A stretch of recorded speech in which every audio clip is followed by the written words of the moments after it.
تو اللہ تعالیٰ نے جنت الفردوس کے لیے صرف 7 باتیں ہم سے مانگی ہیں۔ اگر تم 7 کام کر لو تو میں تمہارے لیے جنت الفردوس کا سائن کرتا ہوں۔ تو اس میں اللہ تعالیٰ کہہ رہا ہے کہ جنت الفردوس میں جانے والا وہ ہے جس میں یہ صفات ہوں گی، بس یہی لوگ جائیں گے، دوسرے نہیں جا سکتے۔ جنت تو سارے مومنین کے لیے ہے، لیکن اگر جنت الفردوس جانا ہے، وی آئی پی کلاس میں جانا ہے، فرسٹ کلاس میں جانا ہے اور وی آئی پی لانج میں بیٹھنا ہے، تو جو قیامت سے پہلے اور ہماری موت سے لے کر اٹھنے کا جو وقت ہے یہ لاؤنج ہے، اس میں اب لاؤنج میں بیٹھے ہوئے ہیں۔ تو فرسٹ کلاس لاؤنج اور ہوتا ہے اور بزنس اور ہوتا ہے، اکانومی اور ہوتا ہے۔ تو اللہ تعالیٰ فرما رہے ہیں کہ اگر تم بہت اعلیٰ زندگی لینا چاہتے ہو تو یہ چند باتیں ہیں۔ کیا ہیں؟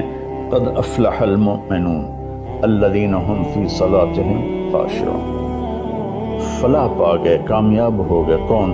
جو نماز توجہ سے پڑھتے ہیں، نماز شوق سے پڑھتے ہیں اور نماز دھیان سے پڑھتے ہیں۔ یہ ایک بات ہوگی۔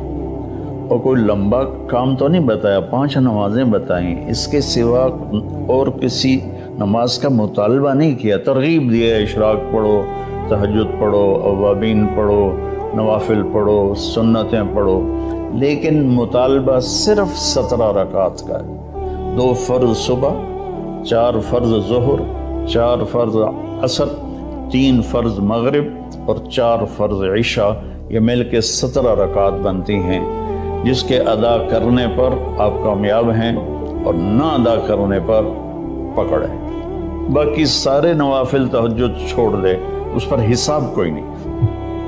تو پہلی صفت ہے جنہوں نے اپنی نمازوں کو دھیان سے پڑھا۔ دوسری ہے والذین ہم للزکاۃ فاعلون، جو زکوٰۃ ادا کرتے ہیں۔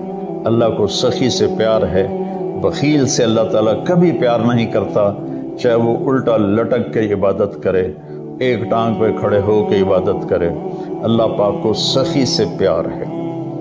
اور میرے نبی کا فرمان ہے سخی اللہ کے قریب ہے، سخی جنت کے قریب ہے، سخی جہنم سے دور ہے اور سخی سے اللہ راضی ہے۔ اور بخیل آدمی اللہ سے دور ہے، جنت سے دور ہے، جہنم کے قریب ہے اور اللہ اس سے ناراض ہے۔ تو دوسری صفت اللہ نے بتائی والذین ہم للزکاۃ فاعلون۔ تیسری بتائی والذین ہم عن اللغو معرضون، جو اپنا وقت ضائع نہیں کرتے فضول باتوں میں، فضول چیزوں میں، اور اپنے ٹائم کی قدر جانتے ہیں، اپنے ٹائم کو قیمتی بناتے ہیں۔ چوتھی ہے والذین ہم لفروجہم حافظون الا علی ازواجہم او ما ملکت ایمانہم فانہم غیر ملومین، جو زنا نہیں کرتے، جو شادی کرتے ہیں، جو زنا نہیں کرتے، جو شادی کرتے ہیں۔ ہمارا کلچر، ہماری تہذیب، ہمارا دین ہمیں شادی کا ریلیشن تو بتاتا ہے، گرل فرینڈ بوائے فرینڈ کا ریلیشن نہیں بتاتا۔ یہ انسانیت پر بہت بڑا داغ ہے، اس کے ماتھے کا دھبہ ہے کہ بوائے فرینڈ گرل فرینڈ، یہ ہمیں یورپ سے ملا۔ ہماری تو تہذیب تھی کہ ہم اپنی بیٹی کو خود ڈولی میں بٹھاتے تھے اور سسرال کے حوالے کرتے تھے اور اسے عزت سے لے جاتے تھے اور اپنے گھر میں اس کو عزت سے رکھتے تھے۔ جہاں اس کی ڈولی اترتی تھی وہیں سے اس کا جنازہ نکلتا تھا۔